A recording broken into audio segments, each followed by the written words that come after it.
Today we're talking about letting go of the old and ushering in the new, decluttering and allowing our talents to truly shine forth. Hello, I'm Elizabeth and this is the Dandy DIYer. In this episode, we're going to cover that issue, that particular problem. So let me give you a little backstory. I am now past my mid-50s, and in that period of time, I have been a seamstress, I am a professional quilter, and I even repair vintage quilts. I have done costumes, alterations, bridals, all kinds of formal wear, as well as your traditional, occasional accessories. And because I came from the 80s era, there was a time when you actually went out, bought a pattern on sale, and you made the item. In that period of time, since I am self-taught, I also can make patterns and present those and make a finished product. So I am now currently in my sewing room. And in this sewing room houses some magnificent things that I truly love. So this is where you are going to be dealing with things concerning your heart that you are affectionate towards. They are memories, and it's really, really hard to declutter and let go of those things. But when you reach a certain point in your decluttering journey, I promise you, you will reflect and go, you know what? I don't even do that anymore. I really don't need that, because your skills and your talent has increased so magnificently and so largely that it doesn't benefit you anymore. You no longer need it because you house that skill. That wisdom is within you.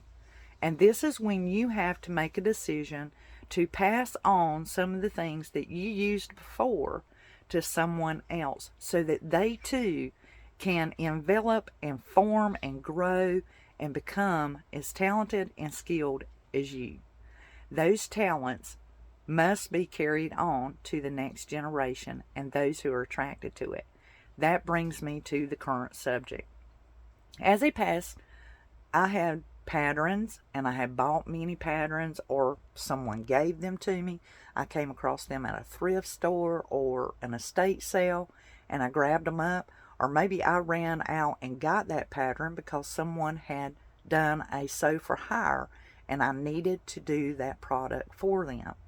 I am going through those patterns, and as I look back, there are memories that come to me because I remember making that item or what it looked like when it's finished. And some of those remnants are still laying around. I have them in my possession, but I am able to enjoy those memories and know that someone truly became happy and benefited from my talent, my skill, and my ability.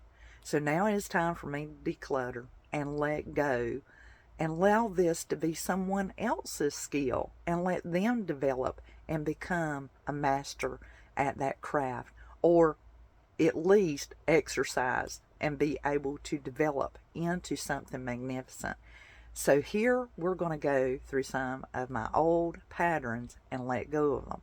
But some of them you'll see and go, no wonder they're not in style anymore. Exactly. Here's an example of some of the things that I have made or still make and have done. Like these are the McCall's costumes. And at one time I did these holiday bonnets. These are still in style, but I know how to make them. And this pattern could truly, truly benefit someone else who may be wanting to make these costumes, the Victorian era. And absolutely, this is a really accurate and good pattern to go by, all the way down to the wire that goes in the bonnet. This costume, these are still pretty popular, the peasant outfits and the dresses and so forth, but I don't do a whole lot of clothing. I have been recruited and sew for hire people to do some alterations or make something that needed to be an accessory, but I don't take on that job anymore. I simply just am not into the clothing part of the industry on textile arts anymore. I do a lot of quilting and making projects, but this is not one of them. So there's 2 patterns that I can let go of. Here are some more. I know how to make curtains and window dressings. Nowadays, I have those that work for my particular home, and since this is our lifetime home, there's no need for me to continue to keep these. Someone else can benefit from them. And I have these accessories. Now, this was pretty popular in the 90s where people were doing the fabric, and that was a whole movement of doing things. These boards, they're quite easy to make, and all of these accessories. Another pattern I don't need.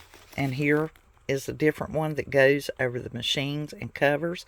I know how to make mine now, and I also do the fabric baskets a lot of these sewing caddies that hang over the armchairs. For my particular home, I know exactly what I need and what I don't need. There's no need for me to keep it. Now, as you can see, in some of these, they may have an item that I still make and like, but I don't need the pattern. This one, if it is an antebellum home, someone would benefit from this largely. And they could truly do chair cushions as well as coverings, all the way down to aprons. Well, I already have my ironing board covers. I know how to make those. I know how to make pot holders. And these covers, they don't benefit me anymore because I don't keep my appliances on my counter. And then the aprons, of course, I know how to make an apron. I love making aprons. And we'll talk about that later. Here are some more. We have curtains, more curtains. We have pillows. Well, you guys know I make plenty of pillows, all kinds, every shape. And even that little chair thing, that is a popular item.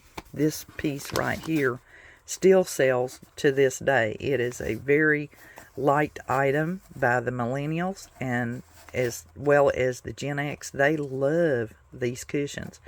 My daughter has one. She just adores. So it's time to move on and let someone else do that. And these are talents and skills that someone else can develop, and this pattern can help them along, perhaps. Now the aprons, this is a garden apron. This is a complicated apron, and trust me, this pattern has helped me more than 3 times. So I'm definitely keeping it. Here is another apron pattern. These have different ones. And I still love my aprons, and it just makes cutting a whole lot easier, especially when you're dealing with ladies who might be a little thicker in the waistline, such as myself. I don't need them anymore, so I'm going to let those go. Now here's what's interesting. Now this whole box, all of these are going to find a new home. I have 2, 4, 6 patterns that I kept. Now, the reason why I'm keeping this box is this is a Hancock's fabric. They're no longer in business. They're gone now. And a pattern box is unique in the height of your patterns. So I'm probably going to keep this box. I'm going to go through this one over here. I'll tell you, it's a hard pill to swallow because these have been a part of my life for so many years, and they were extremely important to me. My heart was truly in this, but they're not in use anymore. No one is benefiting from them here, but I haven't been that size in a very long time, so it's time to let it go. I'll continue to go through my patterns and clean them out, but the bottom line and the whole purpose of this video is to express that when you have gained that skill and you have that talent and that wisdom, you can't unlearn it. Once you've learned something like that, it's in you, and you will house it forever. And you can share that with the next generation. And if you don't do clothing anymore, you're not doing any sewing, you're not doing any accessories and all of these crafty skills, let those patterns go and pass them on to someone else. I will express that for all the things you may be doing in your sewing room or craft room. If you are not using that supply, if you are no longer practicing that project, that skill, and doing that talent, pass all the stuff that you can on. Donate it or look it up. There's called charitynavigator.org. I'll put that in the description box. And check that out and see if there's a place that you can move on stuff. I can tell you that rest homes, retirement homes, they usually have like a community hall, and they really appreciate things like the adult coloring books, the coloring pencils, markers, things like painting and brushes. Definitely check with them. Canvas boards, so that the residents can enjoy and do some kind of art. Some of them are very talented, and this just kind of helps them stay healthy and exercising and avoiding depression and loneliness. Also check with other organizations, schools and churches and daycares may enjoy some of the stuff you have. And then there are also centers, community centers and places like that. If you have time to check with them, you can always donate it to a local mission hall, and anyone that can benefit from that. If it's a thrift store you think might appreciate it and could sell it, you could donate it there. It's up to you, and perhaps you sell things of your own. This is a time when you can declutter and let go of those things and usher in the new part of you, the new talents and skills that you are procuring and practicing right now. Keep all of that stuff. Continue doing it. Pass that information on and share it with the next generation. But anything that you've already developed that skill set, you already have that knowledge locked in, you can allow that declutter to move on, free up that space, and you can de-stress. It will give you a very big boost of dopamine.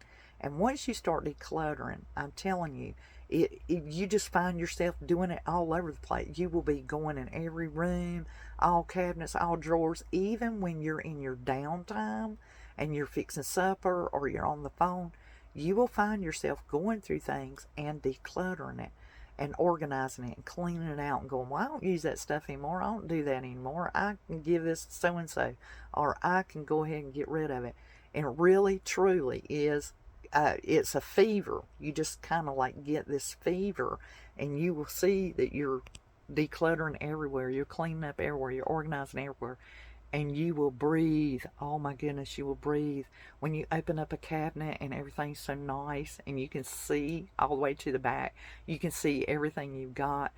It will renew your memory of when you were younger, when you started out and you didn't have very much and you had little things, but you remember how easy it was to clean and how easy you could get to something, and how you used what you had because you didn't have anything else. Trust me, you're going to love this reset in your life and enjoy this proportion of your life. Truly, truly enjoy preparing for retirement years if you're not already retired. And if you are retired, you are going to rest easier. And let me leave you with this. I have given this a lot of thought, and I have heard others talk, and I've even watched some videos of people that I really enjoy watching them.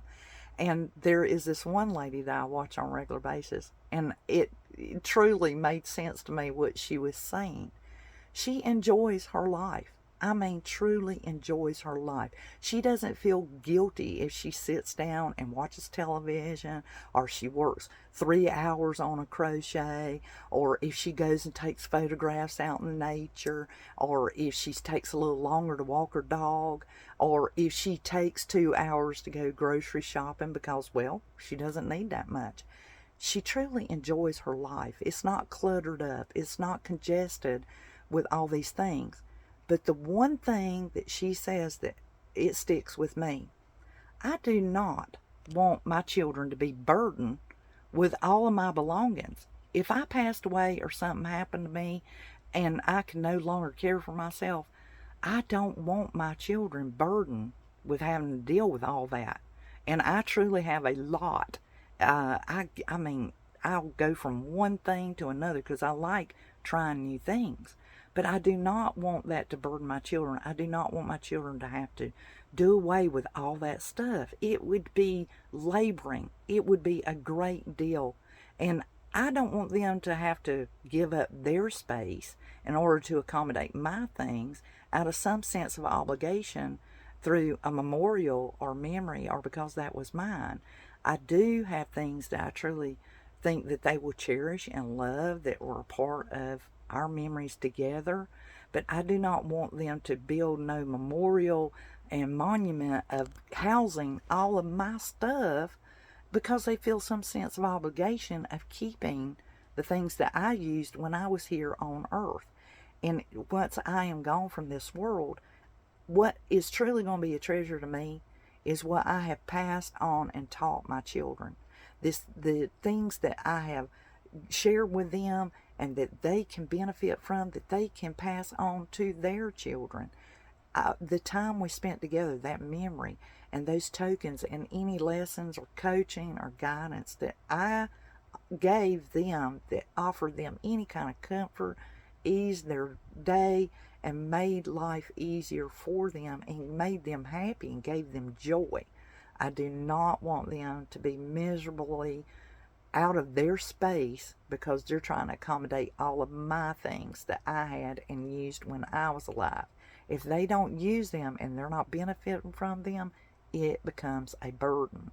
And I just do not want to be that. I do not want the last memories of me to be, well, we're still got all this stuff from Mama's. I want their memories of me to be, well, I remember when she and I did this, or when she was telling me about this, or this little thing that I got them that I did because they had done something in their life or promoted themselves or achieved something or reached a goal, and they remember this is what I gave them and this is what I said to them and this is what I shared with them. A photograph is a great memory. That's why they call it a Kodak moment. Now, just a little extra. We've discussed this before. When you run across something that you know is vintage, worth some money, and you could earn something from it, and then you have to make the decision, is it worth your time to do that? Is it something you're going to keep or just pass it on? Let me share this with you. In doing my patterns, I have these, and I can tell you that my mom had these patterns. When I told you that my mother used to make our clothes, these are some of the patterns that she used when we were growing up, and they are very old. A couple of these I had gotten along the way at a estate sale, or somebody gave me some stuff and earned them. These are very, very old, and look at the price tag on these. 75 cents. I think it's so neat. 75 cents. Are you kidding me? I would love to have given 75, 85, 50 cents for a pattern. No, not going to happen. I have an idea. I have two ideas actually, and I'm going to share them with you that you might want to do on your DIY. I do scrapbooking, and I know that the background can be good when you use patterns. Old pattern pieces, some people print theirs off, but the real pattern is real McCoy. It's so cool. I also do my journal, and I can do the background with it in my journal. Also, I do shadow boxes that I hang about my house, and I have an idea to take these patterns, the outside of them, and frame them and hang them up in my sewing room. I think they would look super, super neat. The great thing about doing that is I don't have to take the patterns out of the envelope. I can just put the whole pattern into the frame and put it up on the wall. And that's what I plan on doing with these particular 4 patterns. The others I'm definitely letting go. Even those that I think that my daughter may use, or she might start sewing one day. By then she may have a different style, or it might be something different, her taste. You never know. But the bottom line is she doesn't actively sew. She does all the other crafts that I come across at the same age that I was. She is doing them now. And eventually she'll come into her own when it comes to sewing. But with that being said, chances are the styles will be different. Her taste and all may be different. The pattern will still pretty much be the same. Even if she went and bought it, they're just going to update the photograph. But they have digital download of patterns where people end up having to print it themselves. And that's what's just like Crazy, right? But you can still buy patterns. And when I would go, they would have them on sale. Like they would have this special day of the week, and they would tell you what those patterns were going to be on sale for. And so, of course, that's when you went. Anytime now, buying the fabric and the pattern, you can buy the clothing for cheaper because of fast fashion and things like that. So I do discourage that. I do keep patterns in the past that were classics. I knew that they wouldn't go out of style. Matter of fact, 80% of the clothing patterns that I have are still in style. They're still used, but there again, passing that on while somebody can still benefit. I will tell you that patterns, the actual paper pattern, they are done beautifully on journals, scrapbooks, and all kinds of DIY projects. People actually buy the patterns just to do that very thing with them because, well, they're not using them any other way. And so if you have something like what I'm doing here and you run across one that maybe part of the pieces are missing or there's certain things in it, you're like, I'm just going to use that for that. Maybe pick one. I wouldn't go crazy because pattern paper, there's a lot of it. Whenever you get a pattern, there's plenty of it. So unless you have a ton of projects, one pattern should do you. And you can probably pick these up for hardly nothing. Anyway, just wanted to throw that out there and let it be known. Chances are, if it's like Etsy or somewhere like that, where they're selling these patterns, yeah, you're still paying $1 for them, but the idea is someone else to benefit from it, and you to house your skills and talents and allow someone else to develop their own. Just wanted to add that. Continue decluttering, organizing, and donating along with cleaning, such as I. If you haven't subscribed to the channel, it is free. Hit it, and we do lots of DIYs on here. Right now we are decluttering, organizing, cleaning our homes, and trying to usher in good things that we can use on a daily basis and enjoy. And at the same time, if you like this video, hit the thumbs up. That really helps me and lets YouTube and I know you enjoyed it, and they'll share more of the like with you. And that brings me to the next one. Share this video with someone you think will benefit from it, that would enjoy it, and somehow get something from it. Until the next one, this is Elizabeth, and I'll be cleaning, y'all.